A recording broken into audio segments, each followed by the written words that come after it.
Welcome to the Pro Aging Podcast. I'm Steve Gurney, founder of the Positive Aging Community. We're excited that you can join us for our interactive discussions with pioneers and thought leaders on a wide variety of topics related to aging and longevity. We're able to bring these discussions to you, along with copies of the Positive Aging Sourcebook, thanks to the support of our Positive Aging Community champions. Visit proaging.com to connect with them and find hundreds of other resources. Today we had a live discussion that explores the Swedish practice that involves organizing and decluttering of your home to reduce the burden on loved ones, sifting through dozens, if not hundreds, of objects to decide what's significant and what should be kept. So let's jump into this informative discussion that's led by Heather Nickerson of Artifcts. Cord. And I need to bring in our streaming audience. And I am really excited about today's discussion. Number one, because of just the title, Swedish death cleaning. What is that?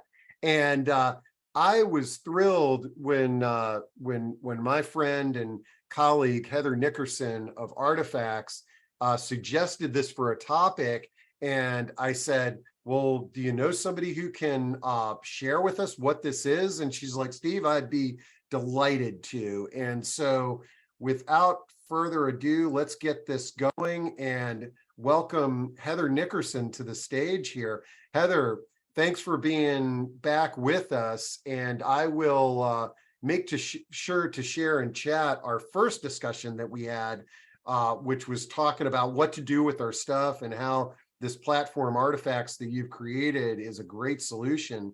But for those that may have not met you on that first discussion, tell us a little bit about yourself, and then let's jump into this interesting topic of Swedish death cleaning. Thank you very much, Steve, and good afternoon, everyone. Thank you for joining us during what may be your lunch break.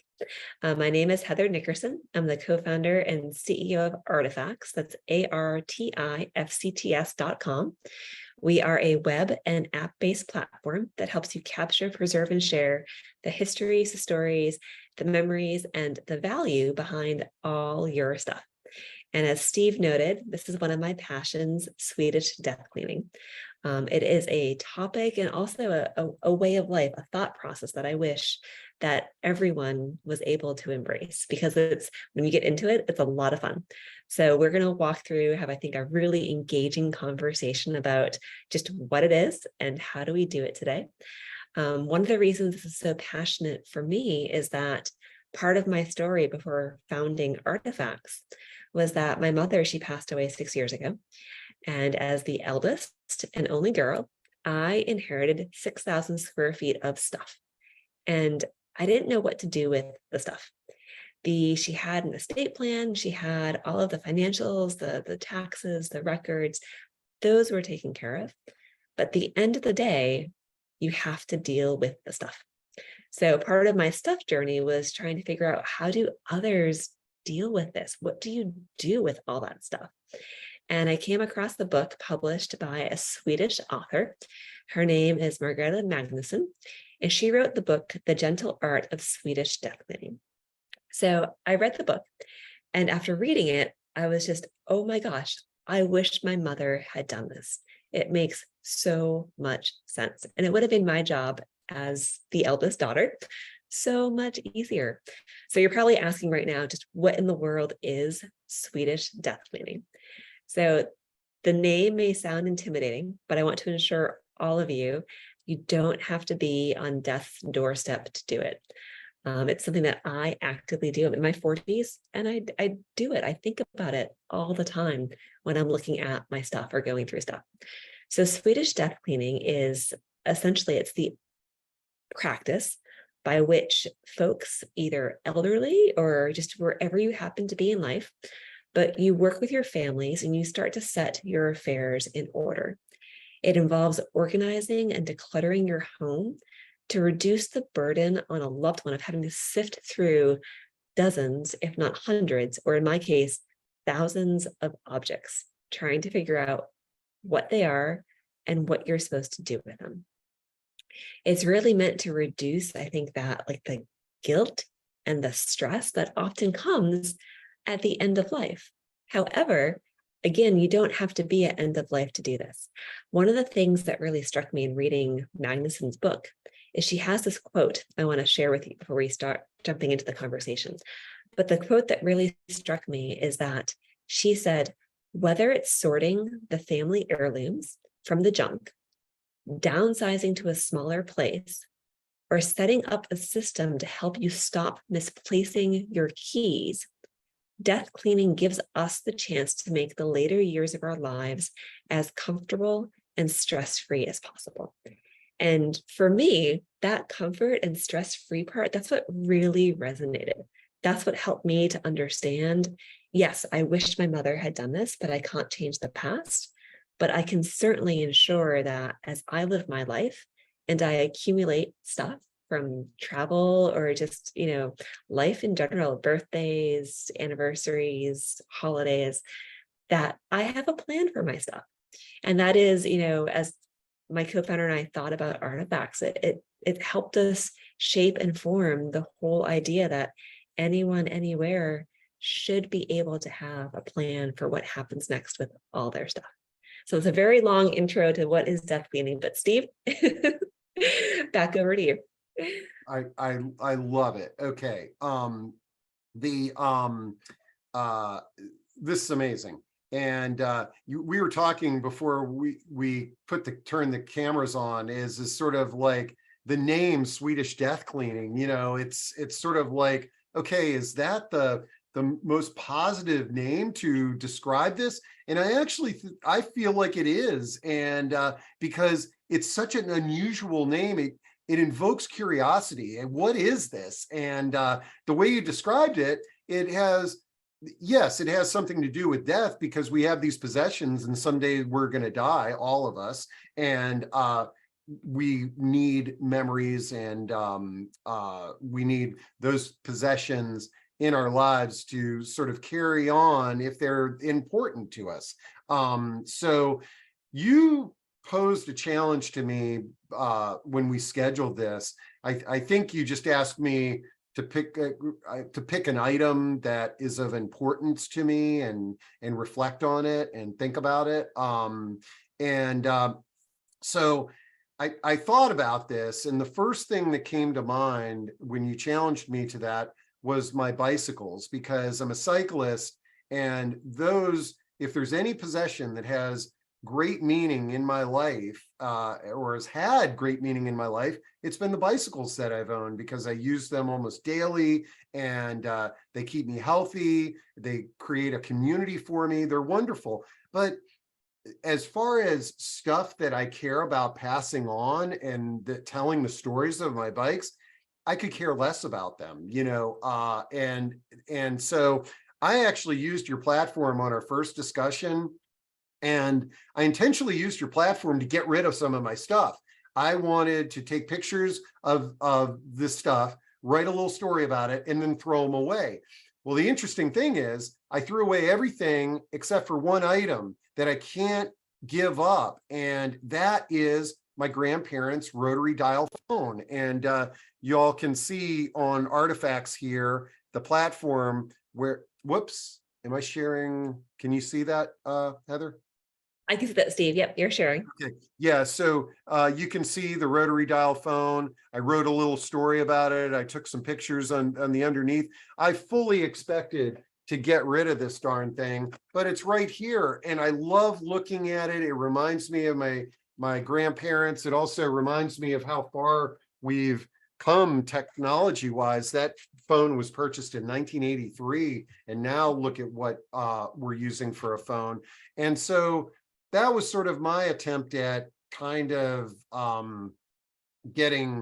living up to your challenge and getting a taste of how a Swedish death cleaning might go about. What I think is really interesting, Steve, is I think you kind of hit the nail on the head, right? Stuff is really sneaky. You may have the best intention of going through it, and either you're downsizing for a move, or you're decluttering, or you're just looking around your house saying, I've got a lot of stuff and I'm don't know what to do with it. And I love both examples you share. The bikes, that's great. They bring you tremendous joy. That's wonderful. Use them every day. You love them. But and what I think is interesting, Swedish death cleaning, it doesn't mean you have to keep everything. Just the fact that you let your family know, hey, if something happens to me tomorrow, you don't have to keep these bikes. They're actually worth a lot of money. And I would love you, dear family, to sell them and take a trip, or sell them and donate the money to a cause that I believe in. That's part of the process too. That's one of the things that I think is important to emphasize with Swedish death cleanings. You don't have to keep everything. Quite the contrary. You want to find either charitable areas to donate items to, people to give them to, or if in your case of the bikes, dear family, you can sell these. Great, go ahead and do that. And what I love about your example with the phone is that as you went through the process and started thinking like what this is, what it means to me, what do I want to happen to it next? I think it's, when you shared that story with me, it was like, oh my gosh, you can see the wheels turning. Like, I'm not ready to part with this. I thought I was, but it means something to me.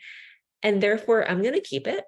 And I'm going to pick some member of the family next to get this phone that now has the story and the history and the memories with it. So I want to just take a very quick moment. And there's probably some questions about how exactly do you start Swedish death cleaning? And I want to kind of lay out just essentially 4 really simple steps. The first is look around your house or your room or wherever you happen to be, attic, basement, does not matter.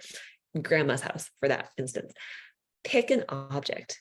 Pick something, ideally start with something that has meaning to you. So Steve, you started with your bikes. And as you thought through that process, you thought what they meant to you, how much joy they give you, how much you love them. But when you pick the object, think about it, what it means. Think about then what you want to happen next. In the case of your bikes, it was, if I'm not here to ride them, no one else in my family is going to ride them. It's okay to let them go. And that's really the end result. It's that simple. Pick the object, think about what you want to happen next. If the decision is, there's no one in my family that's going to get the same joy or love or, whatever it happens to be with this object, it's okay to let it go. Sell, donate, whatever it happens to be. However, if you have that object like that phone, you pick the object, you think about it, you realize, oh, wow, there's a lot here. There's memories, there's histories, there's stories. Great.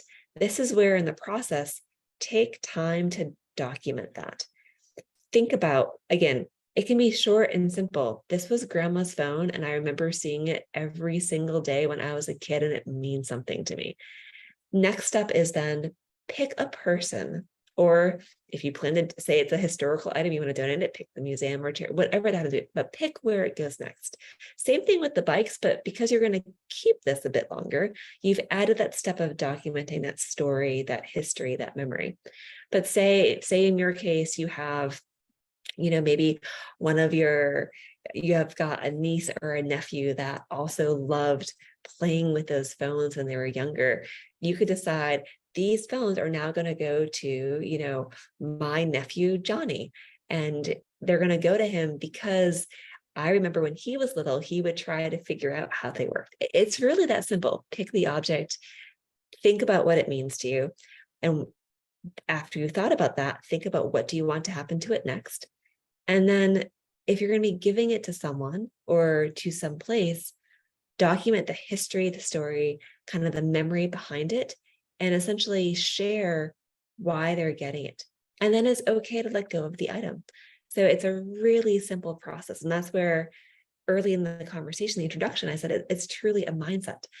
And Steve, I can share a couple of examples of that. Would that help, or do you want to jump into any questions? I think it would be great, but before we do that, let's just we've got a couple of good questions that I think we should address, and then let's talk about the examples. And I've even got another one that popped up, but Barbara asks, where did the name Swedish death cleaning come from? And Heather, I actually just pulled up the book, and it's this is like right at the beginning chapter of the book, and it says death cleaning is not sad.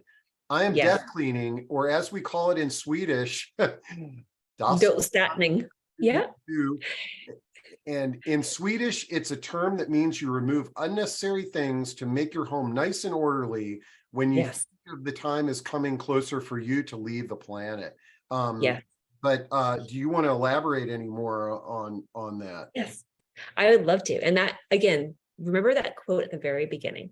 When Magnusson wrote the book, it was all about death cleaning gives us the chance to make the later years of our life as comfortable and stress-free as possible. That is so key to all of this. And the term is dotstatning.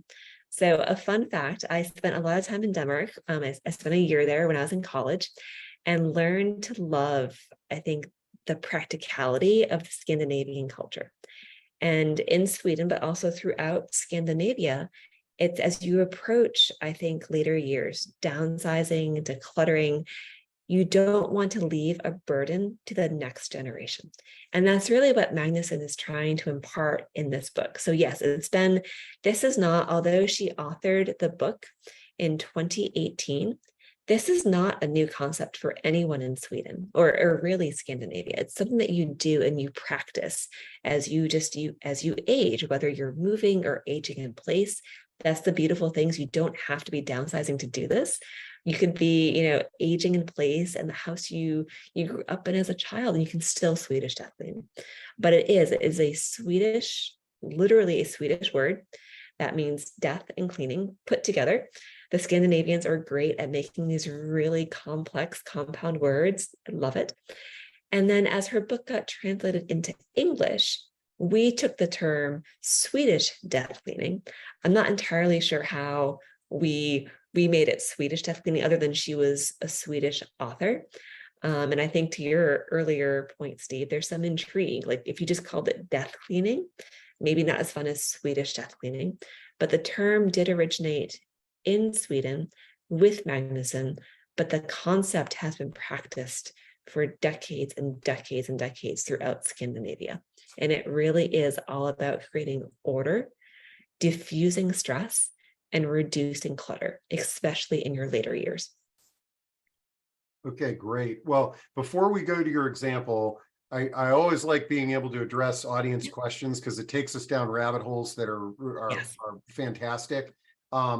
The first one that we have is, and this comes up every time we talk about what to do with our stuff. If we put all of our stuff in the dump, that's not good for our earth. What options do we have instead of throwing it away?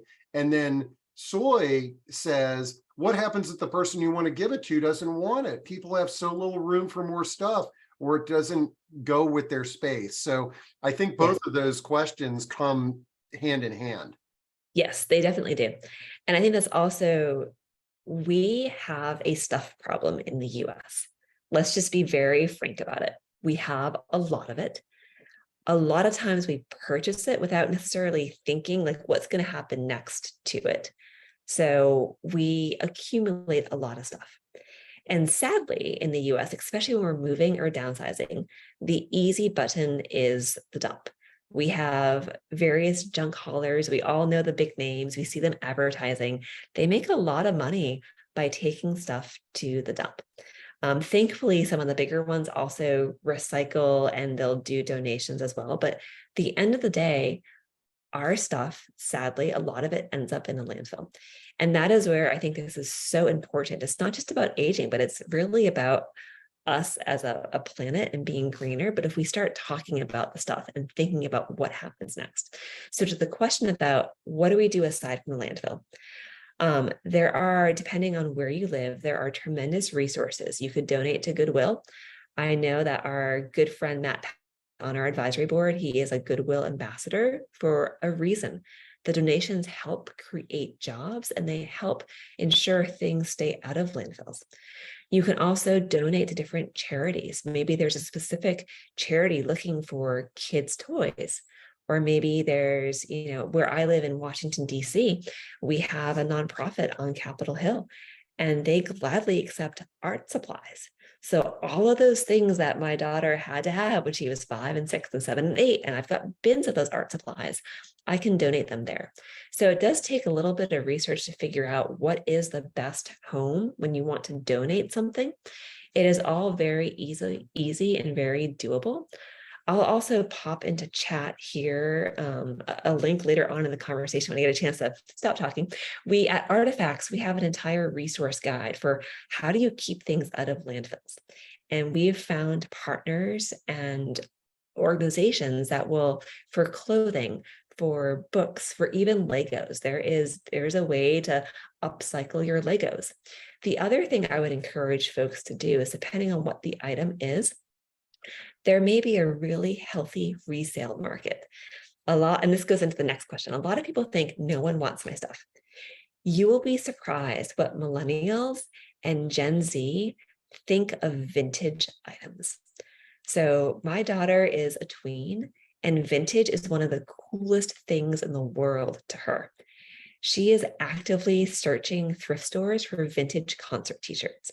And I'm sitting here being like, I had a collection of 20 plus concert t-shirts, and I donated them to, I think it was Goodwill back in my 20s when I was, moving from one phase of my life to the next.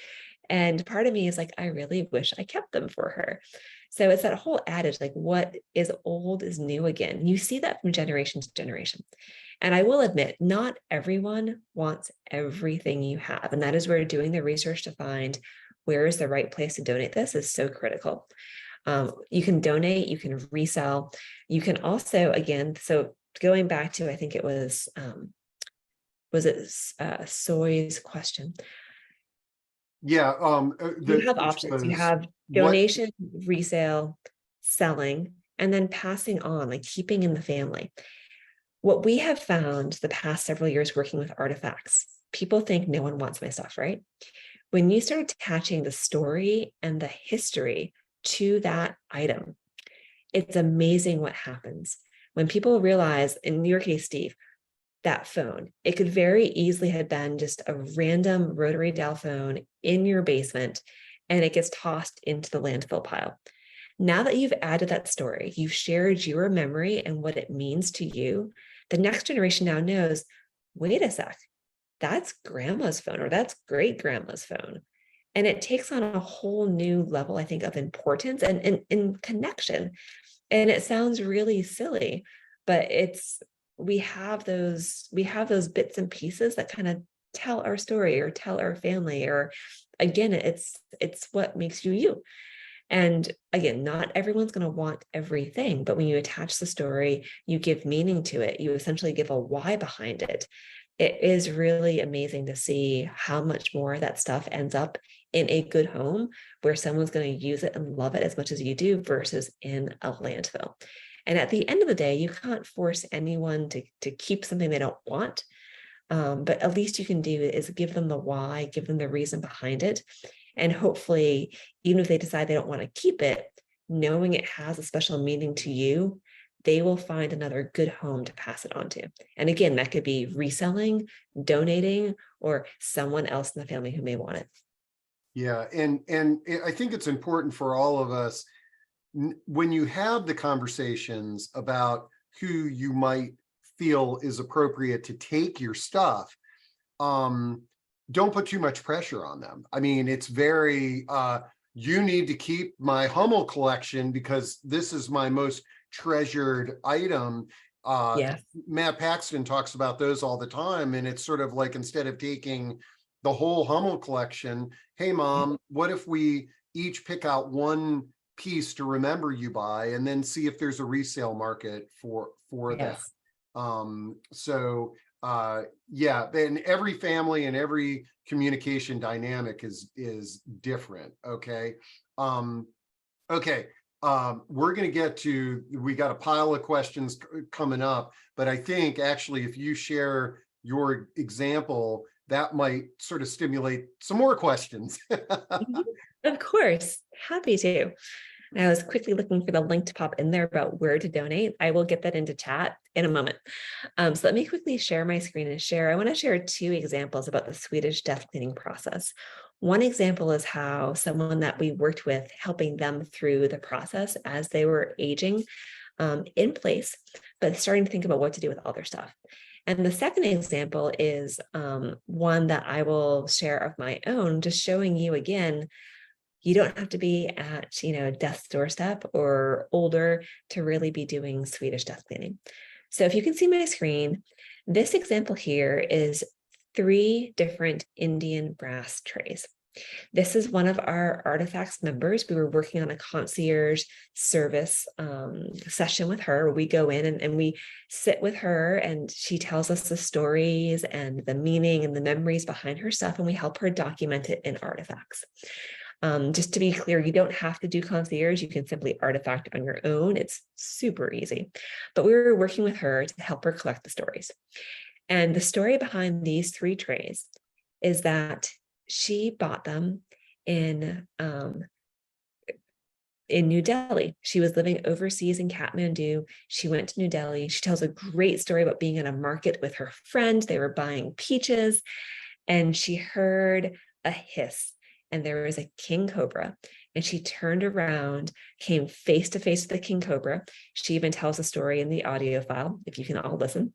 Well, we were looking at stuff and I heard this right in my ear. And I turned like that and there was a king cobra sitting right there. So long story short, she throws everything in the air. She destroys the stall that was selling these trays because she was so scared. She runs like crazy. And then she gets out of the market, catches her breath, and then realizes, oh my gosh, I destroyed this poor man's stall. I threw my peaches, I threw my baskets, I threw everything because of this cobra.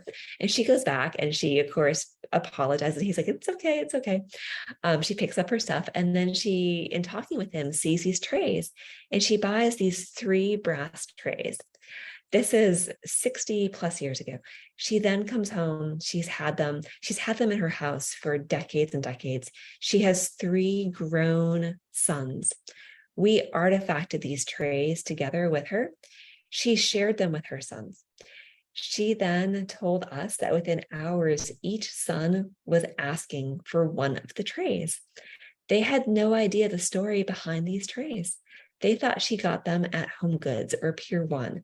They had no idea she bought them in New Delhi when they were stationed over in Kathmandu. And just like that, 3 brass trays that might have very easily been donated or recycled or sold are now staying in the family. And she's incredibly happy because she now knows this story, this history, this memory is going to live on with the next generation. And the sons are all really happy because they're like, wow, my mom was pretty cool. And she's got this great story.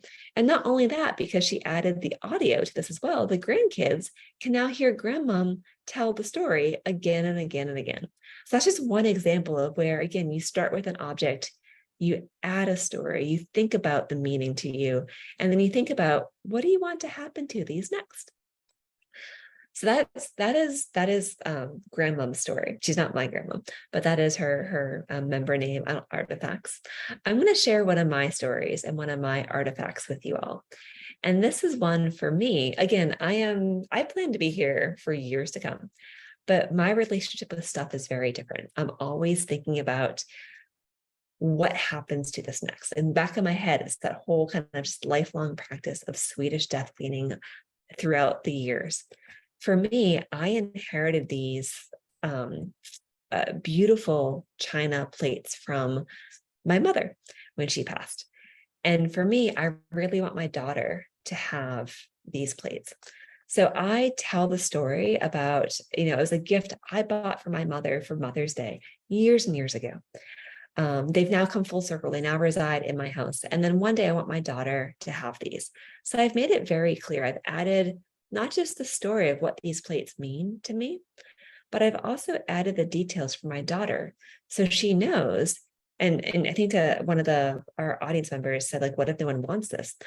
If my daughter decides that she does not want anything to do with these plates, although I've decided I want to give them to her, if I'm gone, she could have these plates. She now has all the details. She can go and sell them. She can decide to donate them. She can decide to re-gift them. At the end of the day, I really have no say in what she does next, but I do have the ability to say, I want her to have these one day. This is what I want to happen to this stuff in my life. I fill out the in the future field And now it's going to go to her. And again, because she has the information, she has the value, she has all the details, she knows maker, she knows country of origin, she could resell these, she could donate these. That choice is hers. I can't control her choice, but I can at least give her the option and give her the memory, the history, the meaning behind it. And for me, it's helping me know that, hopefully 1 year, many decades from now, when I'm no longer here, my stuff is in order, my physical stuff. I have a plan for what happens next, so that my daughter doesn't have to go through my stuff wondering, what on earth did mom want me to do with this? I love it. All right. Great stories and great. I love how your technology enables to save all that information right there and the audio recording. That's fantastic. And I added the link to Artifacts if you want to try it out. You can try it out totally for free. Put 5 items up, see if it works for you, and what have you. So let me get through the pile of questions we've got here. Yeah. This is great. Dixie says, seems like pathology here. The elephant in the room is we need to stop consuming. It doesn't make us happy. I agree, Dixie. I think in fact, if another indicator, and this came up on our last discussion, I can't drive anywhere without a new public storage thing going up down the street. And a lot of times what we're doing is just taking our stuff and saying, I can't get rid of it, so let me move it to a storage unit where it's going to cost me $1,000 a month. Yeah. So Steve, I'm just going to jump in right here. Yes. Stuff is the elephant in the room. We have an epidemic of stuff. Self-storage is a $29 billion industry a year in the US alone. And that's what, when you think about it, it's not just costing us the emotional burden of, I have this item, I have to do something with it. It's also actually costing us a lot of money. And that is where, again, if you use Magnuson's process and you think about, what is this object? What does it mean to me? What does it happen next? Hopefully your heirs one day will not be buying or renting a storage unit to house all that stuff because they don't know what to do with this. That's, Steve and I were talking before we got on today, and it's one of I think my goals in talking about stuff and in building Artifacts is to get people thinking, what happens next? The end of the day, as Steve noted, our stuff is still going to be here. So it's making that plan, it's sharing those stories, it's thinking about it. And I think and it may just be me, but as I've gone into this mindset of again, thinking about stuff, I've consumed less. I'm not a minimalist by any stretch of the imagination. We have a house full of kids, we have a dog, we have, my spouse he's got a lot of stuff. But for us, stuff is intentional. We incorporate it into our lives. If we have something, we don't just keep it on a shelf or keep it in a box, but we use it. Like a great example is my mother. One of my most prized possessions are her cookbooks. I still use them every day. They're not sitting in a box in the attic. They're out on our bookshelf. Same thing with her cookie cutters or her serving ware.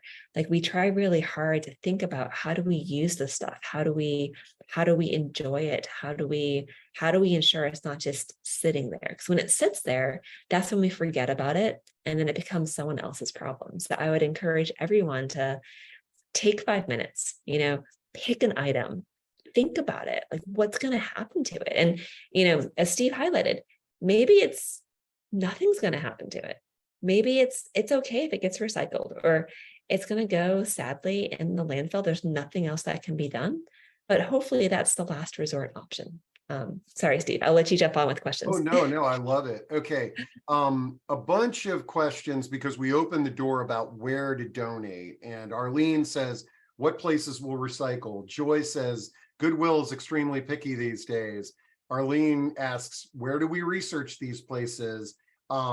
Dixie says, an approach I practice and recommend to everyone is contact organizations like Vietnam Vets, American Veterans, Boys and Girls Clubs. Most will do curbside pickup, easy to give 3 to 5 bags a month, so that this doesn't need to be okay, this weekend I'm going to do this. This can be kind of a lifelong project. I will tell you something. our family donates to now is we are fortunate enough, and it's by necessity, we have a house cleaner, and she loves taking all of our stuff, and so we always offer it to her. And I feel like whether she's selling it and making money to earn more income, or she's giving it to her family, it's somebody that I know, and that to me has good meaning, because when I drop things at Goodwill, it's going to somebody who I don't know. And Arlene asked, can you share those partners to recycle of clothes, vintage clothes, etc.? I know I did a pile of questions there, but they're all kind of lumped into when we decide we want to donate. Okay, what are some good suggestions on finding those donation sites? Yes. So when you decide you want to donate, again, I think it's going to depend what is in your community. There are, for example, Dress for Success is a great organization if you have old business clothing. Like if you've now retired and you still have a wardrobe of suits and ties and other like handbags for women, there's a lot of communities have a Dress for Success, and you can donate your professional work clothing and have it be given to an individual who's just starting out and does not have the means to purchase professional attire. Same thing, there's, Goodwill is picky. However, they still take a lot of donations. There may be, depending on your community and what religious organizations are there, a lot of religious organizations may accept donations to either resell and raise money, or to give to their folks or to their charitable causes that they need the items for. Habitat for Humanity is a great one. If you are working with remodeling and a home project, Habitat has the Restore project, where your oven range may be perfectly good and usable, but you've decided you want to upgrade the look of your kitchen. You can donate those appliances that are still in great working order, unused, say, lumber or other building materials, to Habitat, and they will gladly take those items. You can also, Steve, I love what you're doing with your family is you're finding an individual that is eager to have the items, and it could be for any number of purposes as you detailed. But I think that's the whole piece, is that you never know. We personally, when my husband and I downsized after some of the kids went off to college, from a larger house to a condo in DC. And we used Facebook Marketplace, and we posted everything. A lot of larger pieces of furniture we no longer needed or had space for. We put it up for free on Facebook Marketplace. And it was great because we had families who were, just starting out, or they had just bought their first house. They're trying to furnish it. And rather than going to IKEA and buying a table for a couple $100s, they gladly took our dining room table. And it might not have been, the in style, but it was a very functional table, and it was solid wood, and we didn't have to go put that in a landfill. So I think there's a lot of different avenues where, depending on where you are and what organizations you have access to, they will gladly take donations. If you're feeling very overwhelmed, like I need someone to help me with this, a lot of professional organizers or professional move managers. So NAPO, the National Association of Professional Organizers, and then also NASM, the National Association of Senior and Specialty Move Managers. You can hire one of their professional either organizers or move managers to help you. If you've got a garage full of stuff, you can hire someone to help you go through it and find the right place to donate it. You can also, I think, Steve, one of the comments mentioned, I take a couple of bags of stuff and donate every month. You don't have to think of this as I'm going to clean out my entire house today project. I think a really great method, and what Magnuson is trying to, I think, really highlight in her book about Swedish death cleaning, is it's not all at once. You're doing it bit by bit by bit. And that's where I love that whole, and this is what I do, every quarter I go through the kids' closets. And if they haven't, worn something, or they've outgrown it, or they haven't used it, we find the right organization to donate it to. So it's bit by bit. So I'm not showing up Goodwill with an entire car full of stuff, but maybe it's 2 bags of very gently used kid clothing. And that's great. So again, it's a mindset. It's, I think, being conscious about what is this? What happens to it next? Can you keep it out of the landfill? Is ideally yes. But to go back to the Swedish death cleaning concept, it's really all about what comes next and how do you diffuse stress and hopefully reduce clutter as you go through your stuff. This is great. And man, there are so many awesome questions and comments coming through here. And I'm cutting and pasting some of them in there. Let's see. Carly has her hand raised, so I'm going to click the button to see if it's not a mistake, and she does want to ask a question. But then I also want to bring up Joy's question or comment about hiring an online auction company. They take photos, no bidders come to the house. They take the stuff to storage, and they handle that. Now, one thing that I heard years ago from my friend Daniel Sanders, who runs For Sales, which is an auction business, is a lot of times we think there's more value in our stuff, and it's that's another thing that we want to balance is that just because it had a value at one point, there might not necessarily be a value now. And so that's really important. Get with a trusted auction resource that's going to tell you, okay, these 5 things we can put on auction, but the rest, let's find good homes for them with some of the sources that we're talking about. And that is so true, Steve. Like, that is, just to jump on that, there are a lot of companies that will do whole house, whole estate auctions. I will just say to everyone, sometimes we hold on to things like the monetary value is one thing, the heart value is something else. And again, that is where Swedish death cleaning comes into play. Decide in the future, is it okay to auction this, to sell this? Great. Let your family know. Document that with the stuff. And that's where you can use Artifacts to do so. If there's a heart value there, an auction house they're not going to assess heart value. There's no category for heart value. So you may hold something incredibly near and dear to you and it has a lot of heart value.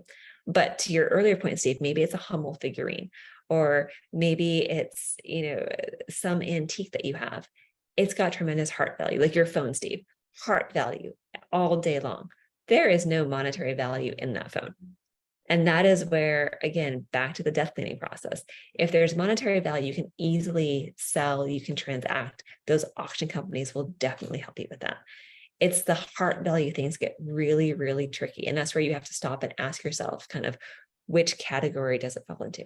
And you may have high heart value and high financial value, and then that's a really tough choice to make. But it's, again, being conscious about that stuff. So I'm sorry to jump down that rabbit hole, but I did want to. This is great. There's 2 types of value: heart and financial value. This is fantastic. Okay, and several people are talking about this movie, the story of stuff, and I've added those into chat there, and I'm going to track down a producer of that film and see if we can't get them on. Another great movie is by the producer Sky Bergman. Oh, and I've got her on. I Need This. You've got her on. No, perfect. She's coming on later this year, and that's fabulous, Steve. She is. We've had several conversations with her, and she is phenomenal. Because again, her process she doesn't call it Swedish death cleaning, but it's very, very similar to the core. It's, again, do I need this? What is this? And the Swedish death cleaning part of that, if you tack it on, is then what is the meaning? Why does it matter? What is the story, the memory behind it? But I'm also so happy to hear that, because she's got a great documentary if you haven't seen it, and she is a joy to talk with. I will make sure to promote that one there. Okay. All right. So this is a great question. When you work with a loved one to begin the process, as they identify the individuals they want to have their various items go to, does this need to be documented in their will or their estate plan? Yes. So great question. If you were to ask, Swedish death cleaning gurus, the answer is no. This is something you do kind of just going through your stuff, and you're giving it, you're donating it, you're making those decisions while you're alive. I think kind of in the US and our society, we are everything is legally based. And I will say, the more documentation you have, the better.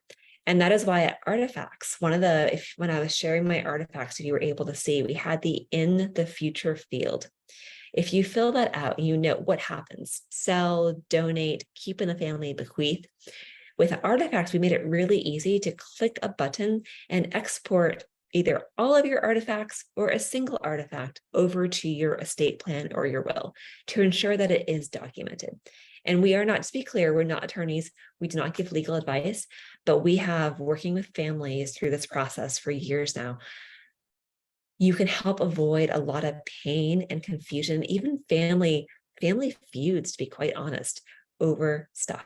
It's amazing what happens when you're no longer here and your family, one person thinks that they're going to get that needlepoint chair and the other person thinks they're going to get that needlepoint chair. And we've seen families come to head, and it sounds silly, again, an object that may have no financial value whatsoever, but to two people, it has heart value.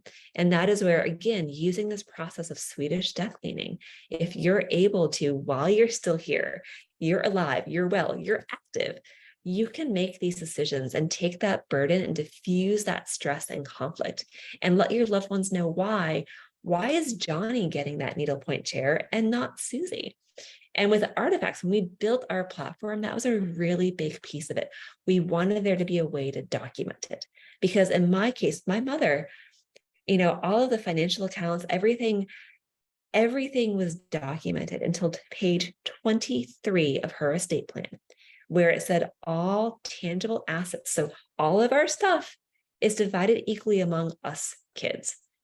That, again, that was the whole, wait a sec, you documented everything else but the stuff. And now what are we supposed to do with it? So again, that's why when we made Artifacts, it's really easy to note, this is what happens next to this object. And if you don't want to use Artifacts, you don't have to, take a notebook, write it down. If you do have an estate attorney you work with or someone who's doing your will or your estate plan, let them know. Again, we have a lot of stuff. And at the end of the day, it's still going to be here. So take the time, think about it, think about what happens next. And yes, please document.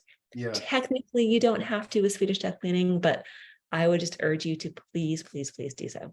It'll be so much easier on your next of kin. But we have a lot of discussions on advanced care planning and legal planning and all this type of stuff. And the one thing is missing that the Swedish death cleaning process emphasizes is doing this while we're still here. Yes. And having conversations while we're still here. The problem is some of us are doing that estate planning and tucking those documents away and never telling our family. Family has to search to find the documentation, and now they're gone. And it's sort of like, okay, I guess we got to split this up, when a lot of this could be going on right now, and it could be this enjoyable family experience, and we're minimizing the conflict of our loved ones after the fact. Okay.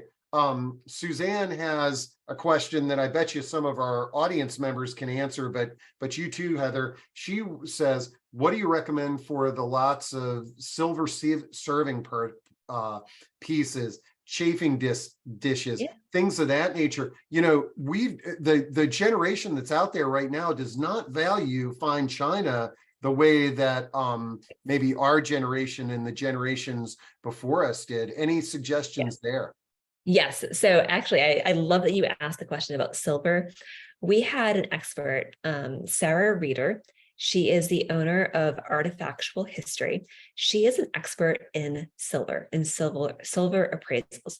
We had her on last fall to talk to all of our members, and I'll pop the link. It's available on our YouTube channel. It's called Evenings with Artifacts, Sarah Reeder. I'll give you the link. And she has some great advice. She said, if you're not going to keep an entire collection, or no one in the family wants an entire collection, invite family members in to take a piece. And maybe you're going to repurpose a silver mug or a cup, like a baby mug, into a pencil holder for your child's desk.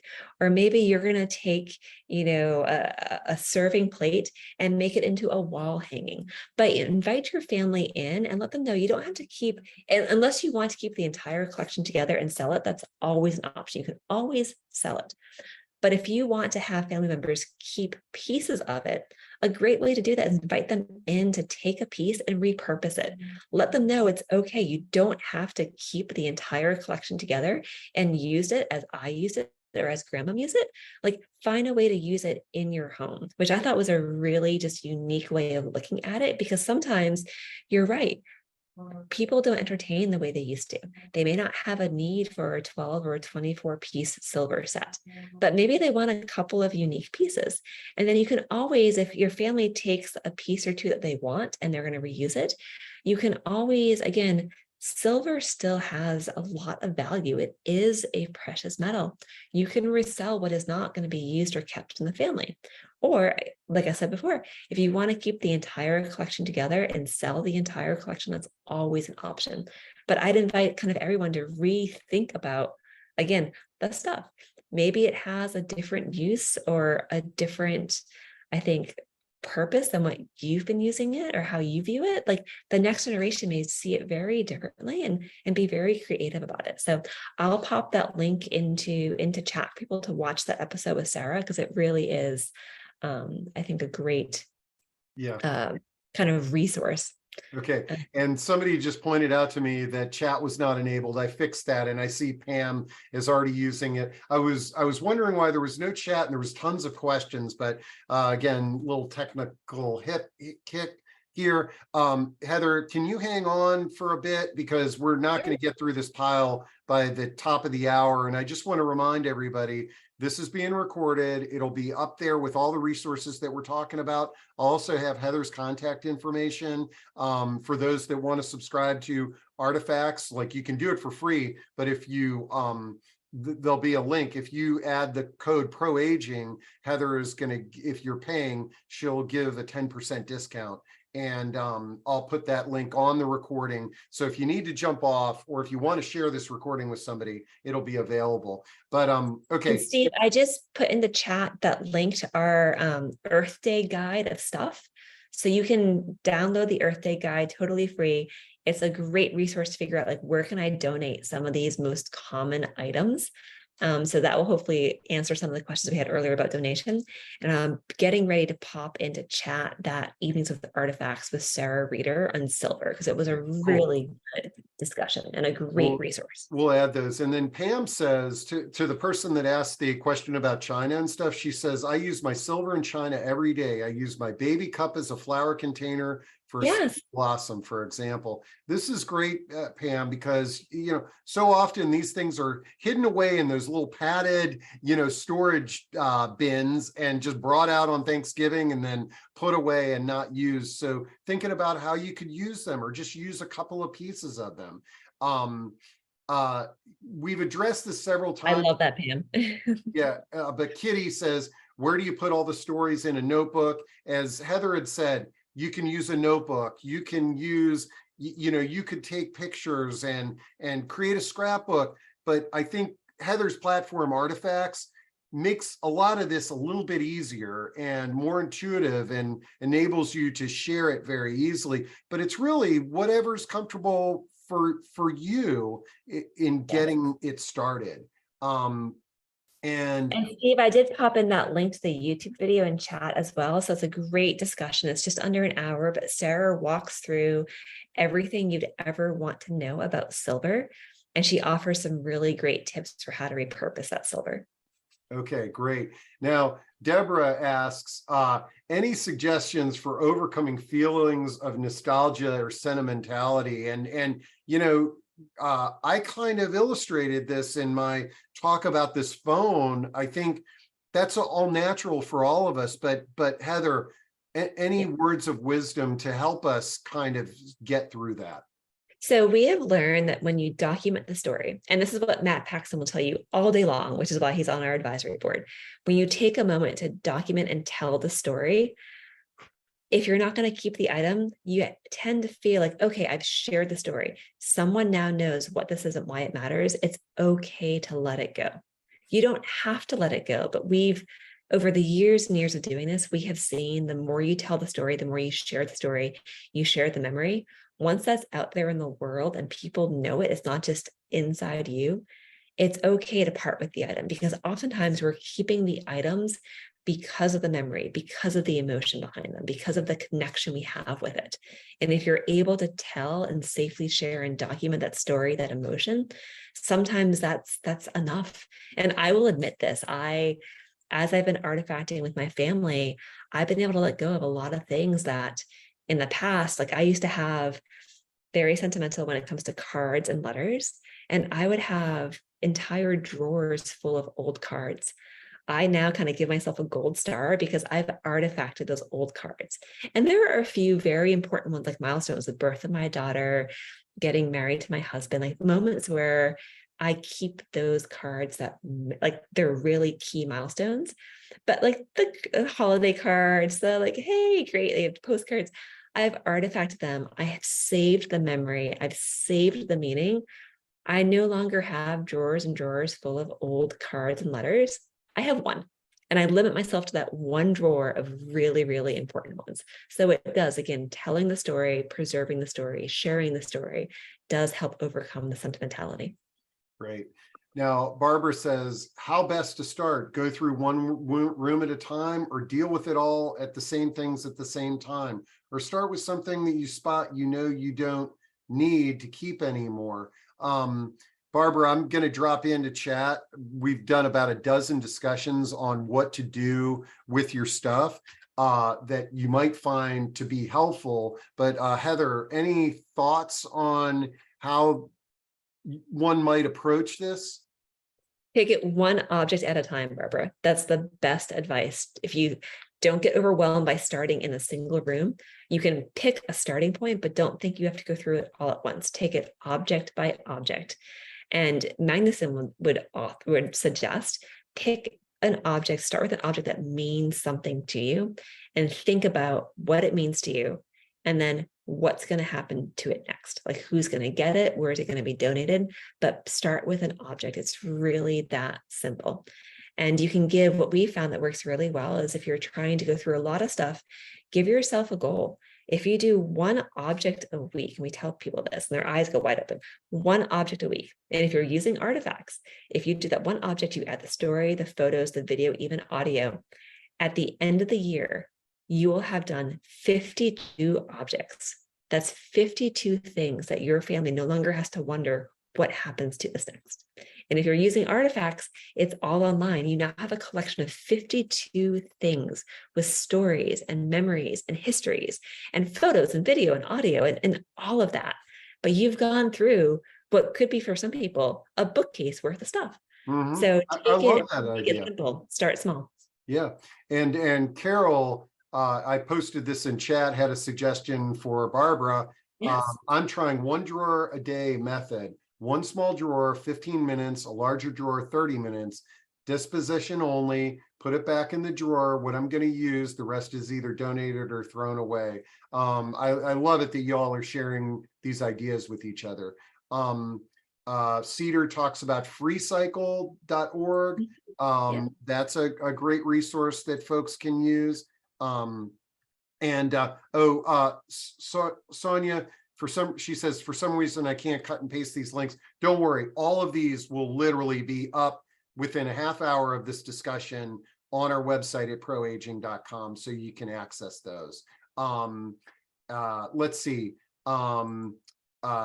Teresa says some diseased orgs take like Lupus Foundation. So if you are a part of Parkinson's is a passion, there might be a donation project where the funds go to Parkinson's. So great suggestion there, Teresa.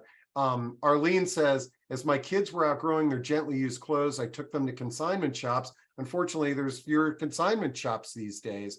But one interesting thing is a lot of charities are the operators of consignment shops now. They're fundraisers, but the consignment shops can sometimes be discriminating too. And Joanne says, I often donate to Green Drop, which has several locations in my area. They take things like broken furniture that other donation sites won't take. Also, I live in a multifamily building that doesn't allow things to be placed outside for pickup. Then she also talks about the move managers which Heather referenced, that can, because they're moving people into senior living communities, oftentimes they're really good at knowing the local donation sites, so you could consult with them. Let's see, Arlene says, if you live in a house, you can put things on the curb to sign up with a sign that says free. I did that with some rusted lawn furniture and they were gone in minutes. And I have to say, I've used Facebook Marketplace as well. Whether you're selling or giving it away, it's almost like putting that thing out in the curb and it disappears. When you post it up there, one of the challenges is, and this is the whole online navigation thing, is being prepared to sort through all that stuff. You'll get all these inquiries, and then you got to arrange where you're going to pick it up and how they're going to pay you. And you just got to be ready for that. I mean, getting rid of our stuff can be a full-time job. It really can be. Okay. I think I got through that pile of questions. And I'm just looking at chat. I just found 4days.com, which will take any textile that is torn, stained, or etc., like old t-shirts, worn sneakers, and recycle it. It costs $20 for take back with free shipping, and then you get a $20. Oh my God, I love that idea. I love recycled art and recycled things. Check out Lori's comment there in chat about 4 days. That's really cool. Thanks, Lori. Kathleen says, I had a large silver-plated bowl from the 1970s. When I brought them into a local thrift shop, they took a look at the bottom and seeing it was silver-plated, immediately pasted on the price of $12.99. Okay, great. Okay, Janet asked, what to do when your grandchildren are too young to acquire your treasures? A great question. That's a great question. And I would say in that case, talk with their parents. If they have the ability, if there's certain things you want the grandchildren to have, and you've got the stories and the memories to go with it, talk with the parents and ask, do you have space for this now? If I give it to you to give to them, are you able to keep it? If you yourself are not actively downsizing or having to worry about space, you could also keep it. But right now, like today or tomorrow, take the time and document why you want your grandchildren to have it. What is the history? What is the story? What does it mean to you? You can even include like, how will it feel? Like, what is your feeling if they're going to keep this or use it? Like those are all components of the heart value of an object. And again, as far as where the item goes, whether it stays with you until they're ready to have it and appreciate it, or if their parents are able to safely keep it for them until that time, that's probably a decision around actual space. But I would today, like, don't delay, like take the time and document that and essentially tell them why they're getting this from you and what it means. Man, I love it. Okay, Sue says, what about scrapbooks? And Sue, I'm going to post a discussion that we recently did on what to do with all those photos. And that you might find interesting. We also, Steve, I've got an entire article. What should you do with old scrapbooks? And I love it. We set out and we talked with folks from National Archives, professional curators, preservationists. I'm going to pop that in the chat too, because that was it was one of our most popular articles to date, because there's a lot of old scrapbooks and sadly, there's not a lot of good answers. I will just say what we've heard from our community members is that you can artifact scrapbooks. You can take photos, you can take specific, this is the key moment and tell the story. People even artifact a photo of the actual entire scrapbook. Yeah, that's what I was thinking. And if, if say if grandma made the scrapbook and grandma's still alive, get her on video or audio using your mobile device Yeah. and add that to the artifact. So now you have not just this book with, maybe a word or two, you're trying to piece it together, but now you've got this complete story. So there's that article does have a lot of great advice of what to do with them, if you're going to keep them, how to care for them, preserve them. If you're not going to keep them, some ideas for ensuring at least the memories, because really scrapbooks are essentially their memory keepers. That's what they are. We make them, we use them, we keep them because of the memories. So if you can preserve the memories, maybe you don't need to actually keep the actual scrapbook. Yeah. Okay. Well, we got through the pile of questions, but I want to share something with y'all that I didn't even think about before we had the discussion today. And I hope it provides some inspiration and maybe a couple more comments and chat. But my in-laws moved recently, and my father-in-law has a massive toy train collection that could not go with him. And he treasured this thing. And so the last couple of months, what I've been doing here is taking pictures of every train and look at this. There are over 350. That's what it was set up like in his place. But I got a little light box and I took pictures of every single one of them.